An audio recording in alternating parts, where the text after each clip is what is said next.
Good morning. काल आपण antacid, अँटीहिस्टामिनिक हे कॅरेक्टर बघितलं. आज आपण आता बघणार आहोत त्याच मेडिसिन्समधलं अँटीसेप्टिक अँड डिसइन्फेक्टंट. आता अँटीसेप्टिक म्हणजेच काय? The chemical substance which can kills or prevents the growth of the microorganism and which can applied to the living things, that is called as antiseptic. Antiseptics म्हणजे काय? The chemical substance which can kills or prevent the growth of a microorganism and which can applied to the living things is called as antiseptic. मग हे antiseptic तुम्ही कुठले वापरतात दररोजच्या ह्याच्यामधले? तर Dettol, iodine, iodoform, boric acid ह्यासारखे तुम्ही आपल्याला अँटीसेप्टिक वापरता. पुढचं येतं डिसइन्फेक्टंट. आता डिसइन्फेक्टंट म्हणजेच कुठले? डिसइन्फेक्टंटला काय म्हणतात?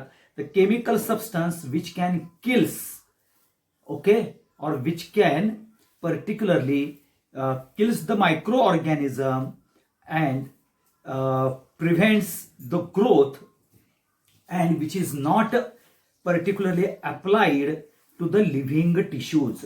लिव्हिंग टिश्यूजला ते अप्लाय करत नाहीत. ओके, इथं मायक्रो ऑर्गॅनिझम्स किल करतात. That is number 1. Number 2, they are going to be not applied to the living things. That is called as particularly known as a disinfectant. दोन्हीकडे लक्षात ठेवा. ओके, किल micro organisms आहेत आणि particularly अँटीसेप्टिकमध्ये prevent पण केलं जातं, हे लक्षात घ्या. आणि म्हणून दोघांच्या मध्ये किल्स द मायक्रो ऑर्गॅनिझम आहेत, परंतु एक लिव्हिंग थिंग्सला अप्लाय केला जातो आणि दुसरा जो आहे it's not applied to the living things. मग आपल्याला इम्पॉर्टंट अँटीसेप्टिक्स कुठले आहेत? पर्टिक्युलरली लक्षात घ्या की importance and uses of antiseptic. Antiseptic हे जर तुम्ही बघितलं तर which is safely applied to the wound, ulcer and skin surface. Skin सर्फेसला, वुंडला, अल्सरला तो इझिली अप्लाय केला जातो. ते body odour, bad body odour reduce केले जातात. बॅक्टेरियल डिकम्पोजिशन ते करतात. ओके, म्हणजेच antiseptics they are doing a bacterial decomposition in particularly to prevent the body odour and to prevent the odour in a mouth. Okay, particularly these antiseptics they are in the form of powders, deodorants, breath purifiers हे मध्ये आपल्याला बघायला मिळतात.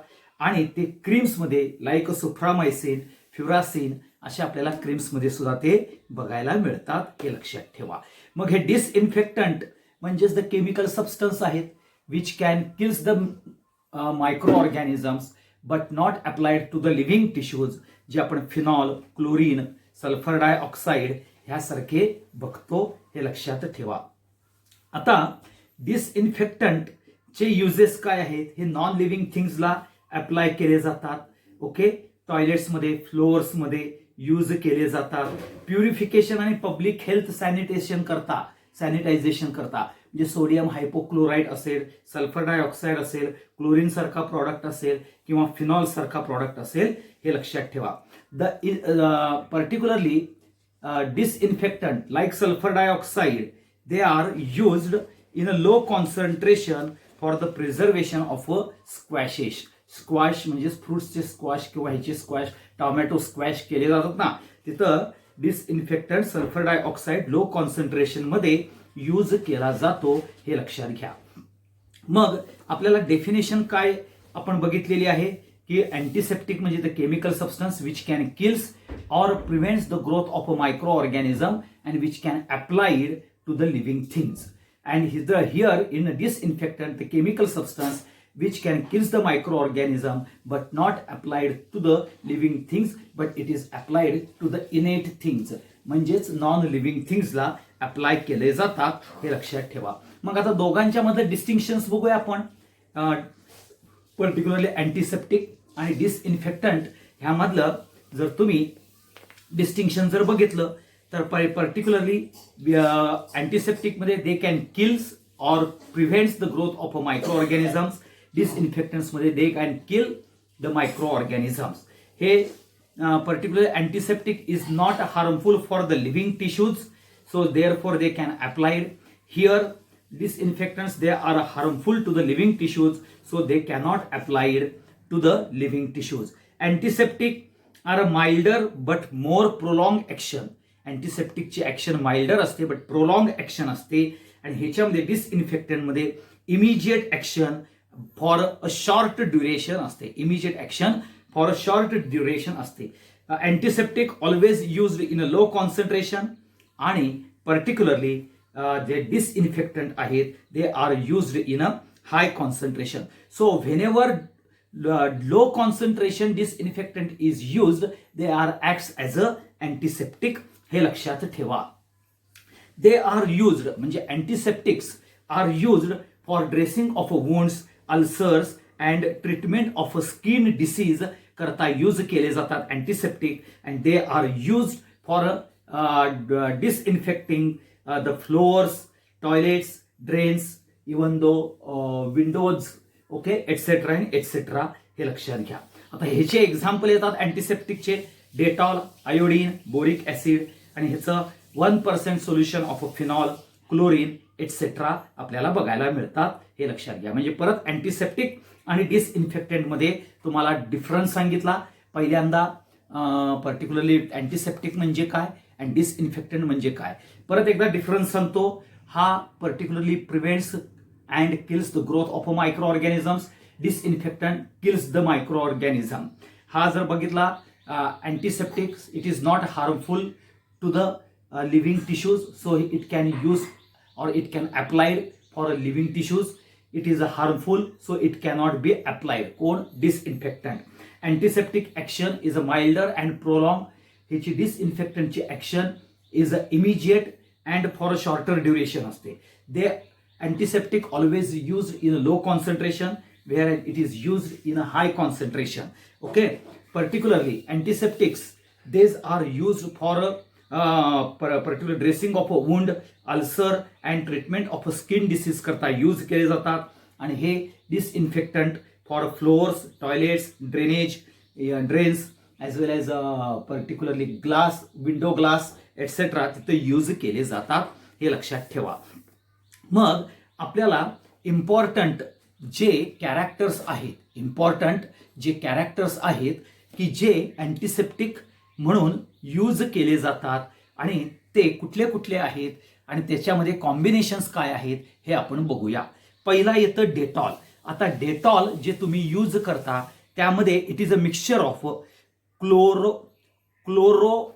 क्लोरऑक्सिलेनॉल and terpineol in alcohol. क्लोरऑक्सिलेनॉल म्हणजेच हा क्लोर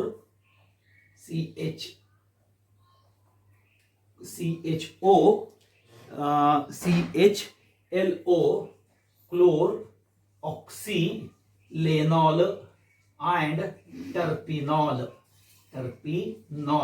ह्यांचं mixture in alcohol म्हणजेच आपल्याला डेटॉल बघायला मिळतं. हे लक्षात ठेवा. आणि हे आपल्याला particularly widely used as a antiseptic in surgery आणि हाऊस होल्ड मध्ये आपण यूज करतो. म्हणजेच डेली हाऊस होल्ड मध्ये आपण यूज करतो. बघा, लहान मुलांचे जे पर्टिक्युलरली कपडे असतात धुताना डेटॉल वगैरे आपण यूज करतो. आपण डेटॉल जिथं कट झाला असेल किंवा आणखीन काय झालं असेल वुंड करता अप्लाय करतो. म्हणजे जखम जर झाली असेल तर डेटॉल. हे लक्षात ठेवा. पुढचं येतं बायोथिनॉल. आता बायोथिनॉल हे काय आहे? It is a halogenated form of bisphenol. बिसफिनॉलचा हॅलोजिनेटेड फॉर्म आहे आणि हा स्किनवरती अप्लाय केला जातो. आणि हा पर्टिक्युलरली अप्लाय केल्यानंतर which can eliminates the body odour. Okay, body odour हा इलिमिनेट केला जातो. अँड कसं तर बॅक्टेरियल डिकम्पोजिशन. ओके, जे आपल्या स्किनवरती बॅक्टेरिया आहे त्याचं डिकम्पोजिशन केलं जातं आणि बॉडी ओडर इलिमिनेट केला जातो. तो म्हणजेच बायोथिनॉल. आणि बायोथिनॉल काय आहे? हॅलोजिनेटेड फॉर्म ऑफ बिसफिनॉल आहे. Halogenated form of bisphenol which can eliminates the body odour which decomposes the bacterias. Okay, bacterial decomposition can takes place. आणि म्हणून हा बायोथिनॉल पर्टिक्युलरली स्किन सोप्समध्ये आपल्याला हा प्रेझेंट केला जातो. हे लक्षात ठेवा. जिथं जिथं स्किन सोप म्हणून तुम्हाला जे डर्मेटॉलॉजिस्ट देतात तिथं हा बायोथिनॉल हा यूज केला जातो, कारण का बॉडी ओडर कमी करण्याकरता हा बायोथिनॉलचा उपयोग होतो. Iodine. Iodine is a powerful antiseptic आहे, तुम्हाला माहिती आहे. अँड टिंक्चर ऑफ आयोडीन म्हणजे 2 to 3% iodine in water. 2 to 3% iodine in water and alcohol is called as a tincture of iodine. 2 to 3% solution of iodine in alcohol and water called as a tincture of iodine, and it is a powerful antiseptic which can used or which can applied to the wound and ulcer ला आपल्याला बघायला मिळतं iodine. हा लक्षात घ्या. 2 to 3% iodine in water and alcohol, त्याला iodine tincture म्हणतात. पुढचा फार पर्टिक्युलरली आपल्याला अँटीसेप्टिक बघायला मिळतो ज्याला आपण आयोडोफॉर्म म्हणतो. ह्याच्यामध्ये alcoholic solution of iodoform, alcoholic solution of iodoform antiseptic म्हणून यूज केला जातो. आणि वुंड ड्रेसिंग म्हणजे जखमाचं ड्रेसिंग करण्याकरता हा यूज केला जातो. आणि पर्टिक्युलरली सर्जिकल इन्स्ट्रुमेंट स्टराईल करण्याकरता सुद्धा यूज केला जातो. हे लक्षात ठेवा. म्हणजेच ज्या वेळेला कात्री किंवा आपल्याला चाकू जे सर्जिकल इन्स्ट्रुमेंट्स असतात त्याला जर इमिजिएट सर्जरी करता अप्लाय करायचे असतील, ओके, तर त्यावेळेला अल्कोहोलिक सोल्युशन ऑफ आयोडोफॉर्म हे यूज केलं जातं. हे लक्षात ठेवा. हा सगळ्यात महत्वाचा पार्ट कोणाच्या बाबतीत येतो? आयोडोफॉर्मच्या बाबतीत येतो. पुढचं येतं बोरिक ऍसिड. आता बोरिक ऍसिड माहिती आहे तुम्हाला, बोरिक पावडर तुम्ही धान्यामध्ये घालता. ओके, ती बोरिक पावडर ही सुद्धा हे आपल्याला अँटीसेप्टिक कॅरेक्टर आहे. हे लक्षात ठेवा. ह्याचा aqueous solution of boric acid which can used for the eye drops म्हणून यूज केलं जातं. आणि बेबी टाल्कम पावडरमध्ये सुद्धा हा बोरिक ऍसिड यूज केला जातो, कारण का it is a powerful antiseptic character आहे. हे लक्षात ठेवा. पुढं फिनॉल. आता फिनॉल जो आहे 1% solution of phenol, 1% solution of phenol which is used as a disinfectant. 1% solution of phenol which is used as a disinfectant and 0.2% solution हे antiseptic म्हणून यूज केलं जातं. आणि म्हणून मी मगाशी तुम्हाला सांगितलं लो कॉन्सन्ट्रेशन मध्ये जर असेल तर तो डिसइन्फेक्टंट अँटीसेप्टिक म्हणून यूज केला जातो. पुढे येतं हायड्रोजन पेरॉक्साईड. हा नॉन इरिटेटिंग अँटीसेप्टिक आहे. हा क्लिनिंग वुंड्स करण्याकरता आणि कट्स करता आपल्याला बघायला मिळतो. बघा, आपल्याला जर जखम झाली तर पहिल्यांदा डॉक्टरकडे गेल्यानंतर डॉक्टर एक पांढरं म्हणजे कलरलेस सोल्युशन टाकतात आणि ते एकदम फसफसून येतं. बघा, ते फसफसणारा जो पार्ट येतो ते क्लिनिंग ऑफ वुंड करण्याकरता ते हायड्रोजन पेरॉक्साईड टाकलेलं असतं. हे लक्षात ठेवा. आणि तो सुद्धा अँटीसेप्टिक म्हणूनच काम करतो. पुढे क्लोरीन 0.2 to 0.4 ppm. पीपीएम म्हणजे पार्ट्स पर मिलियन.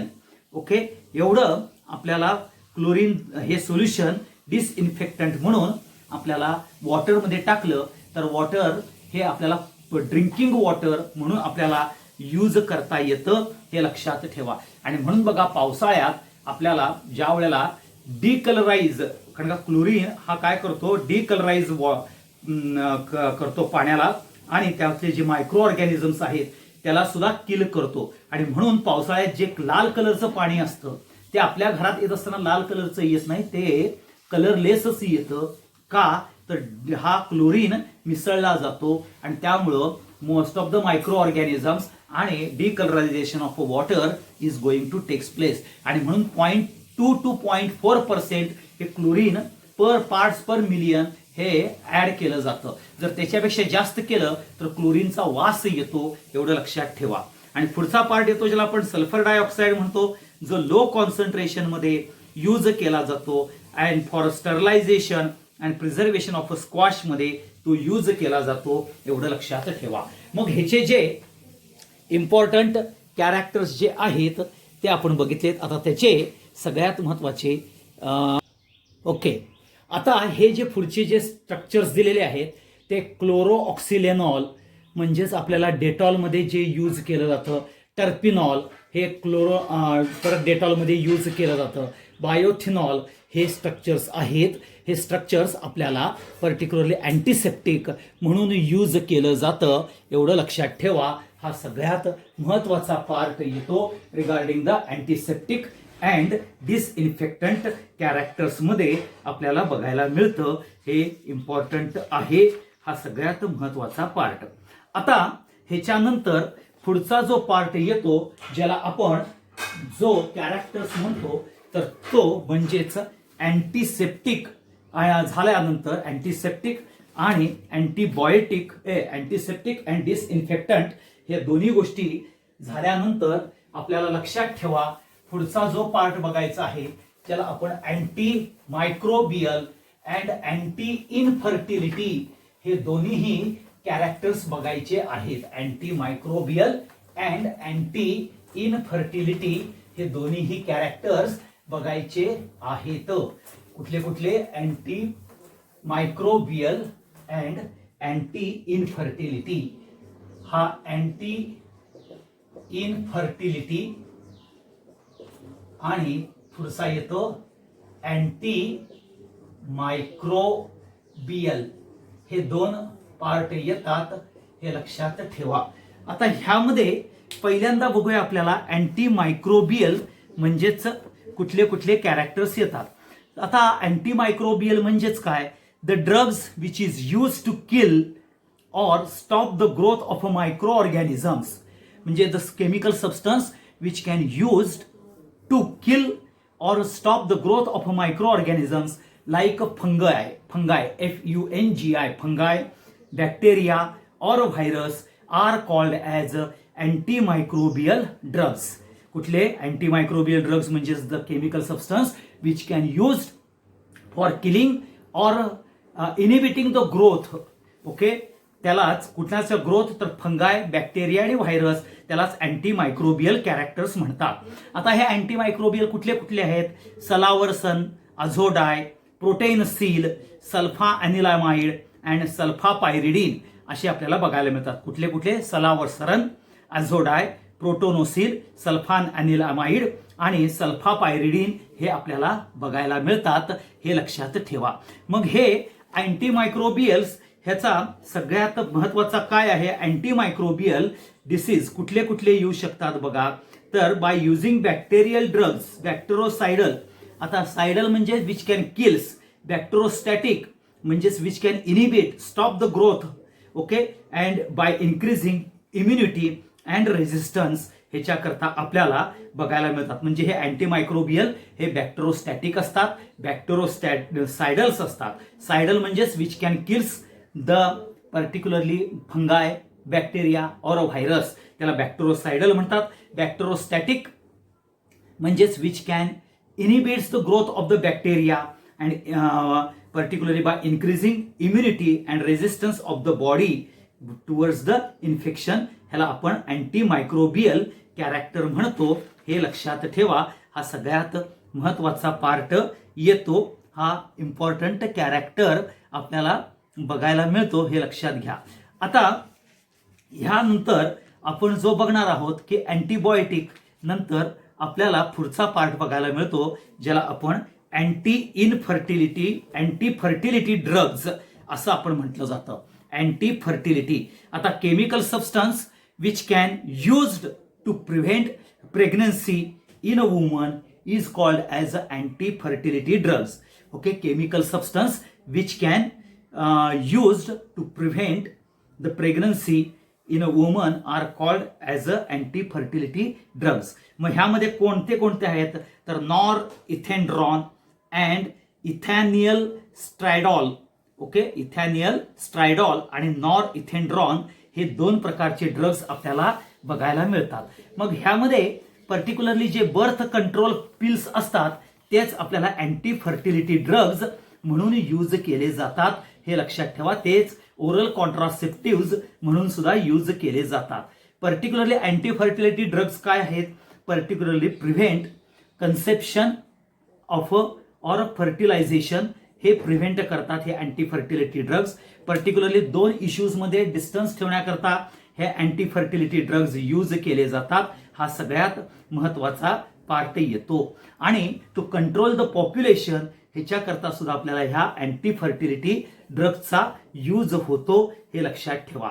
आणि म्हणून anti fertility drugs are called as a birth control pill and which is called as a oral contraception which can prevents the pregnancy in a woman हे लक्षात ठेवा. आणि त्याच्यामध्ये nor इथेंड्रॉन and इथॅनियल स्ट्रायडॉल हे असे 2 drugs आपल्याला यूज केले जातात. हा नॉर इथेंड्रॉन जो आहे हा सिंथेटिक प्रोजेस्टेरॉन मध्ये येतो, प्रोजेस्टेरॉन डेरिव्हेटिव्ह येतो आणि हा ओव्ह्युलेशन सप्रेस करतो हे लक्षात ठेवा. आणि जो आपल्याला इथाईल स्ट्रायडॉल जो आहे हा इस्ट्रोजन डेरिव्हेटिव्ह आहे, हा कॉम्बिनेशन विथ प्रोजेस्टेरॉन दिला जातो हे लक्षात ठेवा. आणि म्हणून इथं जे आपल्याला अँटी फर्टिलिटी ड्रग्ज आहेत हे प्लॅनिंग करता, फॅमिली प्लॅनिंग करता, पॉप्युलेशन्स कंट्रोल करता हे अँटी फर्टिलिटी ड्रग्ज यूज केले जातात. हे सगळ्यात महत्वाचा कॅरेक्टर येतात. आता मग ह्यातले जे अँटी फर्टिलिटी ड्रग्ज जे आहेत आणि जे आपण अँटी मायक्रोबियल ड्रग्ज आहेत, ह्या अँटी मायक्रोबियल आणि अँटी फर्टिलिटी ड्रग्जचे आपण महत्वाचे म्हणजेच त्या दोघांचेही अँटी मायक्रोबियल आणि अँटी फर्टिलिटी ड्रग्जचे सगळ्यात महत्वाचे जे पर्टिक्युलरली स्ट्रक्चर्स जे आहेत ते स्ट्रक्चर्स आपण बघून घेऊया हे लक्षात. Particularly these are the structure of a antimicrobial salvarsan. आता लक्षात घ्या, इथं 2 आपल्याला बेन्झिन रिंग आहेत. ह्या 2 बेन्झिन रिंग आपल्याला ऑर्थो आणि Meta position AS double bond AS न आपल्याला बघायला मिळतात अटॅच झालेले. आणि दोन्हीकडचे ग्रुप बघा NH2 आणि HO एक्झॅक्टली अपोजिट पुढच्या उजव्या बाजूच्या रिंगला आहेत का नाही ते बघून घ्या. त्याचा मॉलिक्युलर फॉर्म्युला लक्षात ठेवा. त्याच्यानंतर अझोडाईज जो येलो कलरचा बघायला मिळतो ते सुद्धा बेन्झिन रिंग आहे, त्यामध्ये N डबल बॉन्ड N न अटॅच आहे आणि OH हा उजव्या बाजूच्या बेन्झिन रिंगला अटॅच आहे. तसंच तिसरं प्रोटोनोसिल म्हणून आहे बघा, त्यामध्ये सुद्धा 2 बेन्झिन रिंग आहेत, परत तो N डबल बॉन्ड N न 2 बेन्झिन रिंग अटॅच आहेत. आणि उजव्या बाजूला SO2 NH2 हा ग्रुप येतो आणि इथं डाव्या बाजूला पॅरा पोझिशनला NH2 आणि मेटा पोझिशनला NH2 टाकलं की तुम्हाला पर्टिक्युलरली प्रोटोनोसिल बघायला मिळतात. नंतर पुढं सल्फा अॅनिल अमाइड हा अँटी मायक्रोबियल ड्रग्ज आहे बघा. ह्यामध्ये बेन्झिन रिंगला पॅराला NH2 आणि त्याच दुसऱ्या 1 and 4 पोझिशनला बघा SO2 आणि NH2 आहे. आणि सगळ्यात शेवटी आहे सल्फा पायरिडीन, ज्याच्यामध्ये पर्टिक्युलरली 1 बेन्झिन रिंग आहे. ओके, त्याच्यामध्ये S डबल बॉन्ड OS तो पर्टिक्युलरली पायरिडीनला अटॅच होतो आणि आपल्याला सल्फा पायरिडीनचं स्ट्रक्चर बघायला मिळतं. आणि हे सगळे अँटी मायक्रोबियल स्ट्रक्चर्स आहेत हे लक्षात ठेवा. आता जे अँटी फर्टिलिटी जे ड्रग्ज आहेत, पहिला सांगितलं नॉर इथेंड्रॉन आणि पुढं आहे इथॅनेल स्ट्रायडॉल. हे जे 2 ड्रग्ज आहेत हे अँटी इनफर्टिलिटी ड्रगचे पर्टिक्युलरली स्ट्रक्चर्स आहेत which is used as a birth control पिल किंवा अँटी फर्टिलिटी ड्रग्ज म्हणून यूज केले जातात हे लक्षात ठेवा. हा सगळ्यात महत्वाचा पार्ट येतो. Okay, okay. हे नाव आपण अँटी इनफर्टिलिटी ड्रग्ज बघितले. त्याच्यानंतर आपण पर्टिक्युलरली अँटी मायक्रोबियल ड्रग्ज बघितलेले आहेत. त्या anti microbial anti fertility drugs, त्याच्यानंतर आपण अँटीसेप्टिक म्हणजे काय, डिसइन्फेक्टंट म्हणजे काय हे बघितलं. आता आपण बघायचं आहे ज्याला आपण अँटीबायोटिक्स म्हणजे काय हे आपल्याला बघायचं आहे. आपण लहानपणापासून हा शब्द यूज केला जातो की अँटीबायोटिक्स म्हणजे काय. आता antibiotics is the drugs which can derive, antibiotics are the drugs are derived or produced from microorganisms and which can inhibit the growth and destroy the microorganisms. म्हणजेच अँटीबायोटिक कसं आहे, it is the drug which is derived from microorganisms म्हणजेच bacteria, फंगाय आणि particularly moulds पासून तयार केला जातो किंवा सिंथेटिकली सुद्धा प्रिपेअर केला जातो and which is used to kill or to prevent the growth of microorganisms. Antibiotics are a chemical substance which are produced or which are derived from microorganisms, from bacteria, fungi or molds, or it is synthetically prepared to kill the microorganisms or to stop the growth of a microorganism or to destroy the microorganisms. That is called as antibiotic. आता हे लक्षात ठेवा, हे जे bacterias आहेत, फंगाय आहेत, जे micro organisms आहेत, हे ॲटेन्युएटेड असतात. ॲटेन्युएटेड. आता हे ॲटेन्युएटेड म्हणजेच काय, ते जिवंत असतात. They are having a life but they are weak in character. मग असे जे वीक इन कॅरेक्टर असतात बॅक्टेरियाज, हे जरी आपल्या शरीरात जरी शिरले तरी ते डिसीज प्रोड्यूस करत नाहीत किंवा इन्फेक्शन कॉज करत नाहीत. ओके, म्हणून जे स्ट्रॉंग असतात ते आपल्याला हार्मफुल असतात, परंतु जे ॲटेन्युएटेड असतात, जे वीक असतात, हे वीक असलेले फंगाय, बॅक्टेरिया ह्यांच्यापासून आपल्याला पर्टिक्युलरली मायक्रो ऑर्गॅनिझम्स, हे वीक मायक्रो ऑर्गॅनिझम्स ज्याला ॲटेन्युएटेड मायक्रो ऑर्गॅनिझम्स म्हणतात, त्यापासून आपल्याला अँटीबायोटिक डिराइव्ड केले जातात. आणि ह्या ॲटेन्युएटेड अँटीबायोटिक्स पासून, म्हणजे ॲटेन्युएटेड बॅक्टेरिया, ॲटेन्युएटेड फंगाय पासून पर्टिक्युलरली अँटीबायोटिक्स डिराइव्ह केले जातात किंवा सिंथेटिकली प्रिपेअर केले जातात. हे लक्षात ठेवा, हा सगळ्यात महत्वाचा पार्ट येतो. आता ह्यामध्ये दोन प्रकार येतात. एक ज्याला आपण बॅक्टेरोसिडल अँटीबायोटिक आणि बॅक्टेरोस्टॅटिक अँटीबायोटिक म्हटलं जातं. म्हणजेच हा जो कॅरेक्टर आहे अँटीबायोटिक्स मध्ये दोन प्रकार येतात. एक बॅक्टेरोसाइडल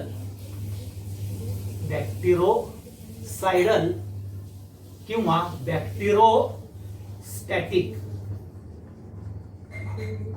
बॅक्टेरोस्टॅटिक असे दोन कॅरेक्टर येतात. आता बॅक्टेरोसाइडल म्हणजेच काय, the antibiotics which can used for killing of the bacterias are called as a bactericidal. मग बॅक्टेरोसाइडल्स कुठले कुठले आहेत आपल्याकडं, तर पेनिसिलिन म्हणून आहे, अॅमिनोग्लायकोसाइडर्स म्हणून आहे, ओफ्लॉक्सेसिन आहे, सिप्रोफ्लॉक्सेसिन आहे, सिफॅलॅक्झिन आहे. ओके, म्हणजे सिफॅलोस्पोरिन्स आहेत. हे सगळे अँटीबायोटिक्स बॅक्टेरोसाइडल म्हणून काम करतात. आता बॅक्टेरोस्टॅटिक अँटीबायोटिक्स म्हणजे काय, the antibiotics which can only particularly stops the growth of the microorganisms. मायक्रोऑर्गॅनिझम्सची ग्रोथ स्टॉप करतो, त्याला बॅक्टेरोस्टॅटिक. ज्याला किल करतं त्याला बॅक्टेरोसाइडल म्हटलं जातं. मग बॅक्टेरोस्टॅटिक कुठले आहेत, तर इरिथ्रोमायसिन आहे, टेट्रासायक्लिन आहे, क्लोरॅम्फिनेकॉल आहे. हे आपल्याला बघायला मिळतात. हे लक्षात ठेवा. आता ह्याच मध्ये आपल्याला बॅक्टेरोसाइडल अँड बॅक्टेरोस्टॅटिक्स मध्ये आता दोन प्रकारचे अँटीबायोटिक्स बघायला मिळतात. म्हणजेच आता हे जसे अँटीबायोटिक्स बॅक्टेरोसाइडल आणि बॅक्टेरोस्टॅटिक हे येतात, तसं आपल्याला broad spectrum antibiotic and narrow spectrum antibiotic असं दोन्ही पण बघायला मिळतं. हे लक्षात ठेवा. म्हणजेच ह्या बॅक्टेरोसाइडल आणि बॅक्टेरोस्टॅटिक हे killing of the growth of the micro organism आणि डिस्ट्रॉईंग. तसंच आपल्याला इथं ब्रॉड स्पेक्ट्रम अँटीबायोटिक आणि आपल्याला नॅरो स्पेक्ट्रम अँटीबायोटिक. आता लक्षात घ्या, तुम्हाला हे ब्रॉड आणि नॅरो स्पेक्ट्रम कसे असतात, तर there are a gram positive organism and gram negative organism. Gram positive म्हणजेच ज्याला स्टॅफोलोकोकाय, स्टॅफोलोकोकस, एस टायफी असे सारखे ग्राम पॉझिटिव्ह, आणि ग्राम निगेटिव्ह म्हणजेच पर्टिक्युलर ई कोलाय, ब्रॅमेला, शिगेला हे असे नावाचे जे निगेटिव्ह ऑर्गॅनिझम्स असतात. मग the antibiotics which can covers all the spectrum, म्हणजे gram positive organism and particularly gram negative organisms, both the microorganisms takes care by the antibiotics are called as a broad spectrum, and only the antibiotics which can kills or which can destroy either gram positive or gram negative त्यालाच आपण narrow spectrum antibiotic म्हणतो. हे लक्षात ठेवा. Broad spectrum antibiotic and narrow spectrum antibiotics मध्ये सगळ्यात महत्वाचा फरक काय आहे तर ब्रॉड स्पेक्ट्रम हा पर्टिक्युलरली ग्राम पॉझिटिव्ह आणि ग्राम निगेटिव्ह दोघांनाही काय करतो, particularly gram positive gram negative दोन्हीवरती अटॅक करतो. मग आपल्याकडं chloramphenicol, ampicillin, amoxicillin, okay, cephalosporin हे सगळे काय आहेत आपल्याला पर्टिक्युलरली ब्रॉड स्पेक्ट्रम अँटीबायोटिक्स बघायला मिळतात. नॅरो स्पेक्ट्रम म्हणजे they are either working on gram positive और ग्राम निगेटिव्ह हे म्हणतात आणि त्यामध्ये आपल्याला पेनिसिलिन हे कॅरेक्टर बघायला मिळतं. मग ह्या आता पेनिसिलिन मध्ये आणखीन ग्राम पॉझिटिव्ह आणि ग्राम निगेटिव्ह हे जर कॅरेक्टर जर बघायचं झालं तर आपल्याला वेगवेगळ्या प्रकारचे महत्वाचे कॅरेक्टर्स बघायला मिळतात हे लक्षात ठेवा पर्टिक्युलरली अँटीबायोटिक्समध्ये. आता ग्राम पॉझिटिव्ह आणि ग्राम निगेटिव्ह हे कशावरून ठरले जातात तर हे जे मायक्रो ऑर्गॅनिझम्स आहेत त्यांना स्टेन असतात हे लक्षात ठेवा. त्या स्टेन प्रमाणे ग्राम पॉझिटिव्ह आणि ग्राम निगेटिव्ह कॅरेक्टर आपल्याला बघायला मिळतात. हे सगळ्यात महत्वाचा पार्ट येतो. मग आता इथं क्लोरॅम्फिनिकॉलचं स्ट्रक्चर तुम्हाला माहिती असलं पाहिजे. ते क्लोरॅम्फिनिकॉलचं स्ट्रक्चर आणि पेनिसिलिनचं स्ट्रक्चर हे कसं काढायचं हे तुम्हाला सांगतो. पहिल्यांदा क्लोरॅम्फिनिकॉलमध्ये ही अशी बेन्झिन रिंग काढून घ्या. ही बेन्झिन रिंग काढून घेतल्यानंतर लक्षात घ्या उजव्या बाजूला हे असं फक्त एक लाईन ओढून घ्या. आता ह्यामध्ये लक्षात घ्या पहिला इथं एक असा HOH म्हणून टाका. ओके, त्याच्यानंतर आपल्याला इथं CH2 पर्टिक्युलरली CH2OH म्हणून इथं घ्यायचं. ओके, CH2OH आणि परत इथं अशी एक रेग घ्यायची. इथं खालती H घ्यायचं आणि वरच्या मध्ये NHCOCH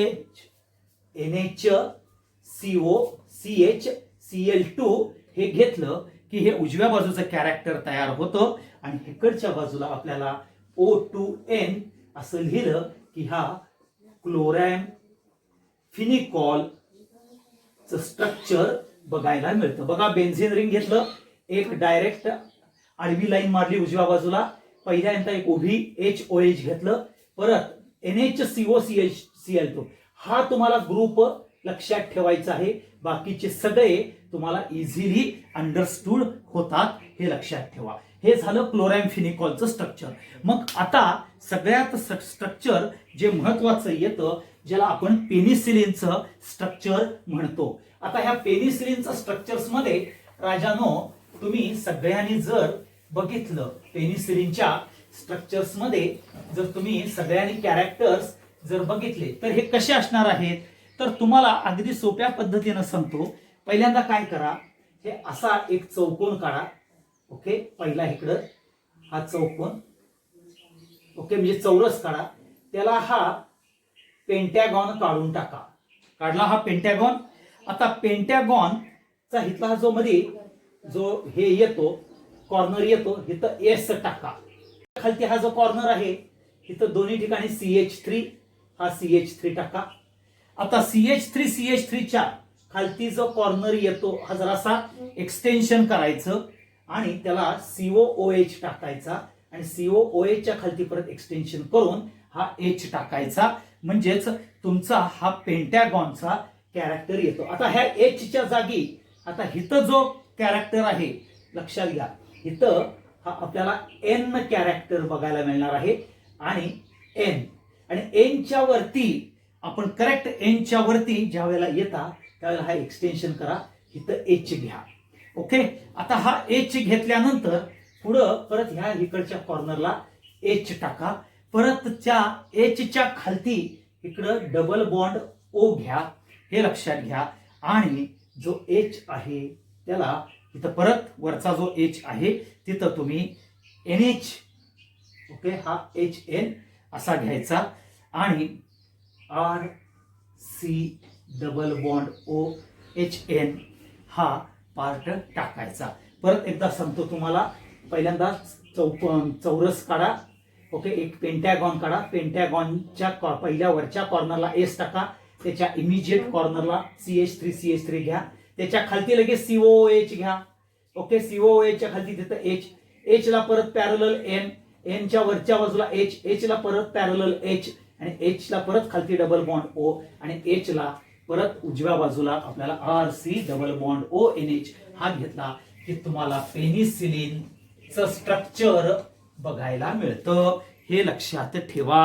हा पेनिसिलिन बॅक्टेरोसाइडल म्हणून कॅरेक्टर बघायला मिळतं. हे इम्पॉर्टंट येतं. आता हा जो पेनिसिलिन आहे हा पेनिसिलिन नंतर अमिनोग्लायकोसाइडर्स, ओफ्लॉक्सेसिन, सेफॅलोस्पोरिन, इरिथ्रोमायसिन, टेट्रासायक्लिन, क्लोरॅम्फेनिकॉल हे सगळे आपल्याला अँटीबायोटिक्स बघायला मिळतात. क्लोरॅम्फेनिकॉल हा ब्रॉड स्पेक्ट्रम अँटीबायोटिक आहे. पेनिसिलिन हा नॅरो स्पेक्ट्रम अँटीबायोटिक बघायला मिळतो. हे लक्षात ठेवा. ब्रॉड स्पेक्ट्रम म्हणजेच both which covers gram positive and gram negative organisms. Narrow spectrum either gram positive or gram negative. हे लक्षात ठेवा. ब्रॉड स्पेक्ट्रम म्हणजे हेड टू टो कुठलंही इन्फेक्शन होऊ दे, कुठल्याही पर्टिक्युलरली मायक्रो ऑर्गॅनिझम न होऊ दे, तो ग्राम पॉझिटिव्ह असेल किंवा ग्राम निगेटिव्ह असेल असं जे अँटीबायोटिक कव्हरअप करतं सगळं head to toe infection, head to toe infection जे कव्हर करतं. मग त्यात सॉफ्ट टिश्यू इन्फेक्शन आलं, रिस्पिरेटरी ट्रॅक इन्फेक्शन आलं, अप्पर आलं, लोअर आलं, हे सगळं आपल्याला पर्टिक्युलरली कव्हरअप केलं जातं अँटीबायोटिक्सनं. आणि म्हणून antibiotics which is a drug derived or produced from microorganism, okay, or synthetically prepared to destroy, to kill or to stop the growth of the microorganisms. त्याला आपण अँटीबायोटिक्स म्हणतो. तो बॅक्टेरोसाइडल पण आहे, बॅक्टेरोस्टॅटिक पण आहे. सायडल म्हणजेच विच कॅन किल्स. आता किल्स करणारे कुठले कुठले आहेत? पेनिसिलिन, अमिनोग्लायकोसाइडर, ओफ्लॉक्सिसिन, सेफॅलोस्पोरिन सारखे आहेत. आणि बॅक्टेरोस्टॅटिक म्हणजेच which can stop the growth, याच्यामध्ये इरिथ्रोमायसिन, टेट्रासायक्लिन, क्लोरॅम्फेनिकॉल सारखे आपल्याला बघायला मिळतात. हे लक्षात ठेवा. मग आता पेनिसिलिन, पेनिसिलिन काय आहे? हा लार्ज नंबर ऑफ इन्फेक्शन्स करता यूज होतो. हे लक्षात ठेवा. पर्टिक्युलरली ग्राम पॉझिटिव्ह बॅक्टेरिया करता पेनिसिलिन यूज होतो. कुठल्या करता? Gram positive bacteria. आता लक्षात घ्या, हा जो ड्रग आहे penicillin which is effective for pneumonia, bronchitis, sore throat हे आहे. लक्षात ठेवा. आणि तसंच आपल्याला गनोरिया आणि सिफिलिसमध्ये सुद्धा हा पेनिसिलिन यूज होतो. ओके, हे लक्षात घ्या. कशामध्ये यूज होतो? Pneumonia, bronchitis, sore throat, abscess, gonorrhoea आणि सिफिलिसमध्ये हा पेनिसिलिन यूज होतो. आता ह्याचे साईड इफेक्ट्स काय आहेत पेनिसिलिनचे? तर बिगेस्ट डिसएडव्हान्टेज आहे penicillin is a very much sensitive towards the patient character. म्हणजे certain patients they are sensitive आणि therefore before giving the penicillin there is a test for the penicillin is going to be carried out. ही test केली जाते ते injection देऊन. आणि जर त्याचा हायपर सेन्सिटिव्ह रिस्पॉन्स किंवा अलर्जिक रिस्पॉन्स आला तर त्या पेशंटला पेनिसिलिन देत नाहीत. हे लक्षात ठेवा. ओरली पेनिसिलिन हे यूज करत नाहीत. जरी केलं तर नॉशिया आणि ओमिटिंग कॅरेक्टर येतं आणि समटाइम्स रॅशेस, इन्फ्लेमेटरी रिॲक्शन्स हे आपल्याला बघायला मिळतात. आणि पेनिसिलिनची जी रिॲक्टिव्ह कॅरेक्टर्स आहेत ह्या रिॲक्टिव्ह कॅरेक्टर्समध्ये म्हणजे हायपर सेन्सिटिव्ह कॅरेक्टर्समध्ये सडन डेथ होण्याचे सुद्धा चान्सेस येतात. हे लक्षात ठेवा. Which is for penicillin. पुढचा येतो अमिनोग्लायकोसाइडर्स. आता अमिनोग्लायकोसाइडर्स हा अँटीबायोटिक्स आहे. हा ग्राम निगेटिव्ह बॅक्टेरिया म्हणजे ग्राम निगेटिव्ह बॅक्टेरियावरती अटॅक करतो. म्हणजेच हा नॅरो स्पेक्ट्रम्समध्ये आपल्याला बघायला मिळतो. आणि पर्टिक्युलरली सगळ्या टाइप्स ऑफ इन्फेक्शन्स ग्राम निगेटिव्हमुळे होणाऱ्या त्याला यूज केला जातो अमिनोग्लायकोसाइडर्स. त्याचे साईड इफेक्ट्स आहेत skin rashes, nausea, omitting, hearing loss, kidney damage. आता हा हिअरिंग लॉस आणि किडनी डॅमेज हा पेनिसिलिनमध्ये सुद्धा होतो. एवढं लक्षात ठेवा. ज्या वेळेला सेन्सिटिव्हिटी कॅरेक्टर्स येतात त्यावेळेला. पुढचा येतो ओफ्लॉक्सिसिन. युरिनरी ट्रॅक इन्फेक्शन करता, गॅस्ट्रो इन्फेक्शन करता म्हणजेच जीआय ट्रॅकमध्ये, गॅस्ट्रो इंटेस्टिनल ट्रॅकमध्ये ज्या वेळेला गॅस्ट्रो एंट्रायटिस हे कॅरेक्टर होतं, ओके, तर त्यावेळेला आपल्याला ओफ्लॉक्सिसिन हा यूज केला जातो. ओफ्लॉक्सिसिन नॉर्मली पर्टिक्युलरली जर तुम्ही बघितला तर यूज केला जातो सगळ्यात महत्वाचा म्हणजेच particularly gram positive and gram negative अशा दोन्हीकडेही बघायला मिळतो. ह्यामध्ये गॅस्ट्रो इंटेस्टिनियल नॉशिया येतं साईड इफेक्ट्समध्ये, हायपर सेन्सिटिव्हिटी येतं, ॲबडॉमिनल पेन, नॉशियाटिक फिलिंग हे आपल्याला बघायला मिळतं कशामध्ये, ओफ्लॉक्सिसिनमध्ये. आता सिफॅलोस्पोरिन हा अँटीबायोटिक्स रेस्पिरेटरी ट्रॅक्ट्समध्ये, युरिनरी ट्रॅक्टमध्ये, सॉफ्ट टिश्यू इन्फेक्शनमध्ये आणि ग्राम निगेटिव्ह ऑर्गॅनिझम्समध्ये यूज केले जातात. ह्याचे साईड इफेक्ट्स आहेत allergy, kidney damage, allergy, CNS toxicity म्हणजे central nervous system toxicity character बघायला मिळतात. पुढे येतं erythromycin. It is used as a lower upper respiratory tract infections करता इरिथ्रोमायसिन यूज केलं जातं. म्हणजे थोडक्यात pharyngitis, inflammation of pharynx, tonsillitis, inflammation of a tonsils, respiratory infection, pneumonia आणि हुपिंग कफ मध्ये आपल्याला इरिथ्रोमायसिन हा यूज केला जातो. ह्याच्यामध्ये एपिगॅस्ट्रिक पेन म्हणजेच आपल्याला पोटात दुखणे, ऑकेजनल डायरिया पण आपल्याला बघायला मिळतो, स्किन रॅशेस आणि फिवर सुद्धा येतो कुणाच्या बाबतीत, इरिथ्रोमायसिनच्या बाबतीत. पुढचा पार्ट येतो ज्याला आपण टेट्रासायक्लिन म्हणतो. आता टेट्रासायक्लिन जो आहे हा पर्टिक्युलरली अँटीबायोटिक्स आपल्याला जर तुम्ही बघितलं तर टेट्रासायक्लिन हे जर तुम्ही कॅरेक्टर जर बघितलं तर टेट्रासायक्लिन्समध्ये आपल्याला नॅरो स्पेक्ट्रम कॅरेक्टर्स बघायला मिळतात. हे लक्षात ठेवा. हे particularly drug which is use for the disease like pneumonia, cholera, plague, relapsing fever ह्याच्यामध्ये यूज होतो. हे लक्षात ठेवा. ह्याचे साईड इफेक्ट्स आहेत epigastric pain, nausea, vomiting, diarrhoea हे त्याचे साईड इफेक्ट्स आहेत. क्लोरॅम्फेनिकॉल हे तुम्हाला सांगितलं ब्रॉड स्पेक्ट्रम अँटीबायोटिक म्हणून आहे, effective against gram positive as well as gram negative bacteria आणि particularly effective treatment for the typhoid fever, diarrhoea, dysentery, eye infection मध्ये हे क्लोरॅम्फेनिकॉल यूज केलं जातं. हे लक्षात ठेवा. ह्याचे पर्टिक्युलरली हायपर सेन्सिटिव्हिटी रिस्पॉन्स मिळू शकतो, rashes, skin rashes, nauseatic feeling, vomiting किंवा पर्टिक्युलरली बोन मॅरो डिप्रेशन हे क्लोरॅम्फेनिकॉलमुळं होतं. हे लक्षात ठेवा. आणि म्हणून ज्यावेळेला अँटीबायोटिक्स हे कॅरेक्टर्स बघता त्या अँटीबायोटिक्स कॅरेक्टर्समध्ये पेनिसिलिन हा सगळ्यात महत्वाचा, क्लोरॅम्फेनिकॉल हा सुद्धा महत्वाचा पार्ट येतो. हे लक्षात ठेवा. आता ह्यामध्ये जे ब्रॉड स्पेक्ट्रम आहेत तर broad spectrum antibiotics they are going to kill the useful bacteria in a alimentary canal. Alimentary canal मधलेच फक्त तो बॅक्टेरिया काय करतो, किल करतो, परंतु सगळ्या ठिकाणचे head to toe infections cover up करत नाहीत. हे लक्षात ठेवा. आता ह्यामध्ये जो पेनिसिलिन कॅरेक्टर आहे तो अलेक्झांडर फ्लेमिंग नावाच्या सायंटिस्टने डिस्कवर्ड केलेला आहे पेनिसिलिन फंगाय पासून. हे लक्षात ठेवा. आणि क्लिनिकल युटिलिटी ह्याची particularly purified active ingredient antibiotic drug was established. Okay. आणि नेक्स्ट 13 इयर्स हा पेनिसिलिन हा कॅरेक्टर ॲज अ ड्रग म्हणून आपल्याला अँटीबायोटिक्स म्हणून यूज केला होता. हे लक्षात ठेवा. हा सगळ्यात महत्वाचा पार्ट आपण जो बघतो तो अँटीबायोटिक्सच्या दृष्टिकोनातून बघतो. हे इम्पॉर्टंट कॅरेक्टर तुम्ही लक्षात ठेवा. हा सगळ्यात महत्वाचा पार्ट येतो. ओके. कुणाच्या बाबतीत तर अँटीबायोटिक्सच्या बाबतीत आपल्याला बघायला मिळतं.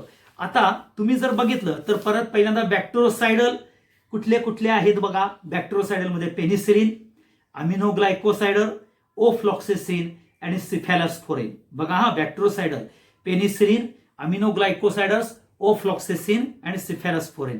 बॅक्टेरोस्टॅटिक कुठले आहेत बघा. इरिथ्रोमायसिन, टेट्रासायक्लिन, क्लोरॅम्फेनिकॉल हे बघायला मिळतात. तसंच नॅरो स्पेक्ट्रम अँटीबायोटिक मध्ये इरिथ्रोमायसिन, पेनिसिलिन टाका. ब्रॉड स्पेक्ट्रम मध्ये क्लोरॅम्फेनिकॉल, टेट्रासायक्लिन, क्लोरोमायसिटिन हे तुम्ही लक्षात ठेवा. हे लक्षात घ्या. आता पेनिसिलिन हा ग्राम पॉझिटिव्ह ऑर्गॅनिझम ट्रीट करतो, स्ट्रेप्टोकोकल इन्फेक्शन. पर्टिक्युलरली पेनिसिलिन कुठलं करतो, स्ट्रेप्टोकोकल इन्फेक्शन, सिफलीज, गनोरिया हे यूज करतो. हे लक्षात ठेवा. आणि before using testing is required for a penicillin हे लक्षात घ्या. आणि सेरियस अनाफॅलेक्टिक रिॲक्शन्स म्हणजेच सडन डेथ होण्याचे कॅरेक्टर्स येतात. हे लक्षात ठेवा. अमिनोग्लायकोसाइडर्स ह्याच्यामध्ये ग्राम निगेटिव्ह बघायला मिळतात. हिअरिंग लॉस आहे, आणि side effects hearing loss, vertigo हे कॅरेक्टर्स येतात, हे लक्षात घ्या. अमिनोग्लायकोसाइडर्स हा इश्चिरिया कोलाय म्हणजे ई कोलाय आणि पर्टिक्युलर क्लिबेशिला, ओके, ई कोलाय आणि क्लिबेशिला हे जे ग्राम निगेटिव्ह ऑर्गॅनिझम्स आहेत ह्यांच्यावरती ऍक्ट करतो अमिनोग्लायकोसाइडर्स. हे पण लक्षात ठेवा. कुठलं? क्लिबेशिला, स्पेलिंग आहे KLEBSIELLA, KLEBSIELLA, क्लिबेशिला आणि ई कोलाय, इश्चिरिया कोलाय म्हणून आपल्याला बघायला मिळतो. तसंच ओफ्लॉक्सिसिन युरिनरी ट्रॅक्ट इन्फेक्शन्स मध्ये यूज केला जातो, हे लक्षात घ्या. इरिथ्रोमायसिन्स हा alternative for penicillin streptococcal pharyngitis, tonsillitis, respiratory infections मध्ये, डिफ्थेरियामध्ये, ओके, गनोरिया, न्यूमोनियामध्ये यूज केला जातो, हे लक्षात ठेवा. टेट्रासायक्लिन हा venereal disease, pneumonia, cholera, plague मध्ये केला जातो. आता epigastric pain, nausea, diarrhoea, vomiting हे सर्टन कॅरेक्टर्स सगळीकडे येतात, हे लक्षात ठेवा. हा सगळ्यात महत्वाचा पार्ट आपल्याला अँटीबायोटिक्सच्या दृष्टिकोनातून बघायला मिळतो, हे लक्षात घ्या. आता हा अँटीबायोटिक पेनिसिलिन आणि पेनिसिलिन जी हे जर तुम्ही कॅरेक्टर्स जर बघितलं तर तुमच्या लक्षात येईल इम्पॉर्टंट कॅरेक्टर्स कुठले आहेत ते. आणि मग इथं आपल्याला जो antibiotics, anti infertility, antacid, anti histaminic हे कॅरेक्टर्स आपण बघितलेले आहेत, ओके. त्याच्यानंतर आपल्याला anti fertility, anti microbial, okay, हे सगळे कॅरेक्टर्स आपण बघितलेले आहेत. ट्रँक्विलायझर्स, अनाल्जेसिक हे सुद्धा बघितलेले आहेत. म्हणजे हे जे ड्रग रिलेटेड जे कॅरेक्टर्स आहेत हे आपण सगळे बघितलेले आहेत. राजानो, हे सगळ्यात महत्वाचा कॅरेक्टर्स आपल्याला बघायला मिळतात, हे लक्षात ठेवा. आता ह्याच्यानंतर आपल्याला जो पुढचा पार्ट आपल्याला बघायचा आहे त्यामध्ये आपण सगळ्यात महत्वाचे जे कॅरेक्टर्स बघतो त्यामध्ये पर्टिक्युलरली आपल्याला व्हिटॅमिन सी, व्हिटॅमिन ए असेल, युजेनॉल असेल, हे कॅरेक्टर्स तुम्हाला माहिती असले पाहिजेत. म्हणजेच turmeric powder can be used as a antiseptic, हा यूज केला जातो. इयर सेंच्युरीजमध्ये आपल्याला बघायला मिळतं. आता लक्षात घ्या, टर्मेरिक हा अँटीसेप्टिक म्हणून यूज केला जातो. परंतु तुम्हाला माहिती आहे का की आपल्याला पर्टिक्युलरली अमेरिकानं हा जो आपल्याला टर्मेरिक काय म्हणजे जे आपण हळद म्हणतो त्याचं पेटंट घ्यायचा प्रयत्न केलेला होता as a intellectual property, okay, intellectual property, because turmeric which is used as a antiseptic. म्हणून आपल्याला पर्टिक्युलरली ट्रॅडिशनल कॅरेक्टर्समध्ये जे इंडियन कल्चरमध्ये, इंडियन ट्रॅडिशनमध्ये आपण हळद ही जखम झाली तर लगेच आपण जखमेवरती हळद लावतो, तो अँटीसेप्टिक कॅरेक्टर आहे. किंवा आपण गार्गलिंग करण्याकरता हळद वापरतो. आता तुम्हालाच बघा, पर्टिक्युलरली कोविड सिच्युएशनमध्ये आपल्याला घशाकरता गरम पाणी आणि हळद घ्या म्हणून सांगितलेलं होतं, तर ते अँटीसेप्टिक कॅरेक्टर आहे. परंतु अमेरिकेनं काय केलं होतं, तर अमेरिकेनं पर्टिक्युलरली ह्याचा पेटंट घ्यायचा प्रयत्न केला आणि तो पेटंट म्हणजेच हा इंटेलेक्च्युअल प्रॉपर्टीचा कॅरेक्टरचा खेळ हा आपल्या पर्टिक्युलरली अमेरिकेनं केला होता. परंतु इंडियानं हे लिगल बॅटल वन केलं under the guidance of Raghunath Mashelkar म्हणून नावाचे जे सायंटिस्ट आहेत त्यांच्या कॅरेक्टर्समुळं, त्यांच्या प्रयत्नांमुळं हे आपल्याला लक्षात घ्या की इंडियन ट्रॅडिशन्समध्ये जे टर्मेरिक म्हणजे हळद यूज होतो, okay, years together, centuries together as a antiseptic characters म्हणून यूज होतो, ते हिलिंग करता होतं, हे प्रूव्ह करून सांगितलेलं होतं कुठल्या रघुनाथ माशेलकरने अगेन्स्ट अमेरिका. आणि आपण हे पर्टिक्युलरली पेटंट जे अमेरिका घेणार होतं ते it has be won by the India against America, हे लक्षात ठेवा. हा सगळ्यात महत्वाचा पार्ट, महत्वाचा कॅरेक्टर आपल्याला बघायला मिळतो with respect to particular antibiotic, antiseptic कॅरेक्टर्सच्या दृष्टिकोनातून, हे लक्षात ठेवा. आता ह्याच्यानंतर पुढचा जो पार्ट बघणार आहोत ज्याला आपण आर्टिफिशियल स्वीटनिंग एजंट म्हटलं जातं. काय म्हटलं जातं? Artificial sweetening agent. आता हा आर्टिफिशियल स्वीटनिंग एजंट म्हणजेच नेमका काय? तर तुम्हाला बघा की ज्यांना डायबिटीस झालेला असतो तर त्या डायबिटीस झालेल्या माणसांना शुगर जर घेतली तर त्यांची शुगर लेवल ही वाढते, हे लक्षात ठेवा. ही शुगर लेवल वाढू नये म्हणून आपल्याला पर्टिक्युलरली शुगर सारखं स्वीट असलं पाहिजे, परंतु ते कुठेही बायोलॉजिकल कॅरेक्टर्स मध्ये आपल्याला त्याचा डिग्रेडेशन किंवा मेटाबॉलिझम होऊ नये आपल्या शरीरामध्ये त्याची काळजी घेतली जाते, हे लक्षात ठेवा. त्यालाच आर्टिफिशियल स्वीटनिंग एजंट म्हटलं जातं. म्हणजेच the chemical substance which can substitute for the sugar, which can offers the sweetening character to the food and enhance the odor and color, but they are particularly used in a various types of jams, jellies, in the preparation of tea, coffee ह्याच्यामध्ये ते use केले जातात. but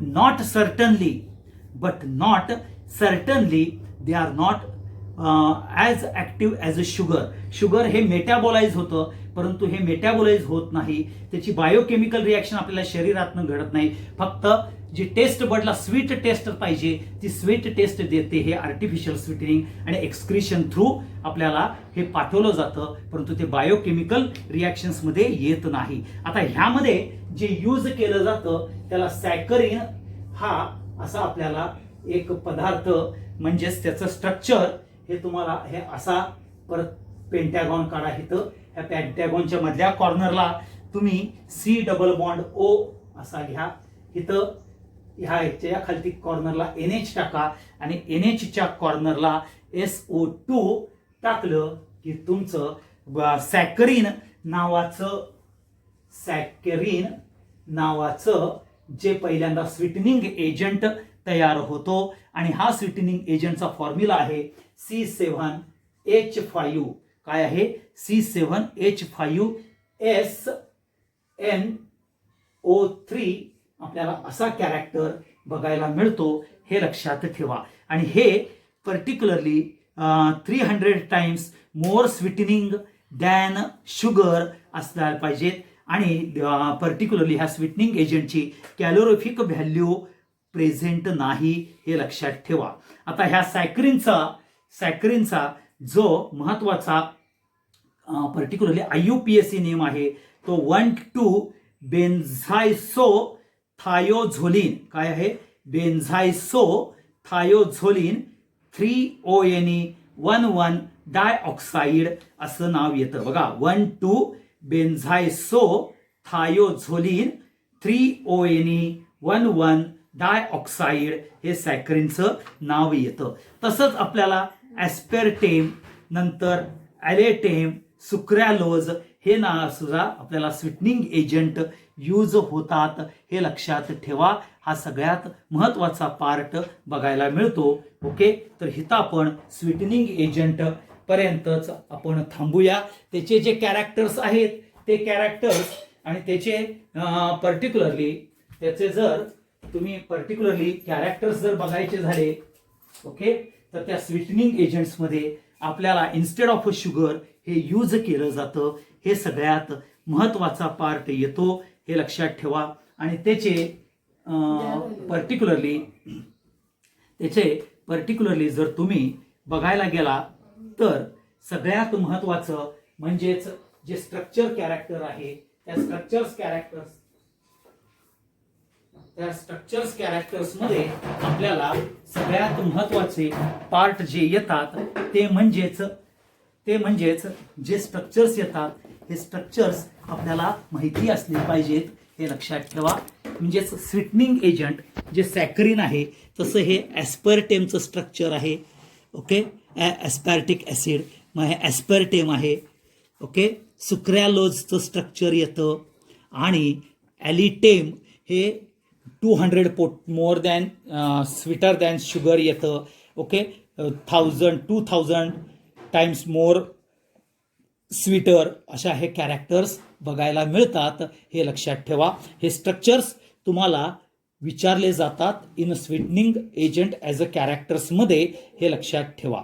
हे particularly आपल्याला particularly मेटॅबोलाइज कॅरेक्टर्समध्ये येत नाहीत आणि त्यामुळं हे आपल्याला बायोकेमिकल रिॲक्शन्समध्ये पार्टिसिपेट करत नाहीत. हे लक्षात ठेवा. हा सगळ्यात महत्त्वाचा पार्ट येतो. ओके सर, तर इथं आपण थांबूया. पुढचा जो पार्ट आहे क्लिन्झिंग एजंट, बाकीचे डाईज वगैरे आहेत ते उद्याच्या भागात बघायचे आहेत. Thank you very much.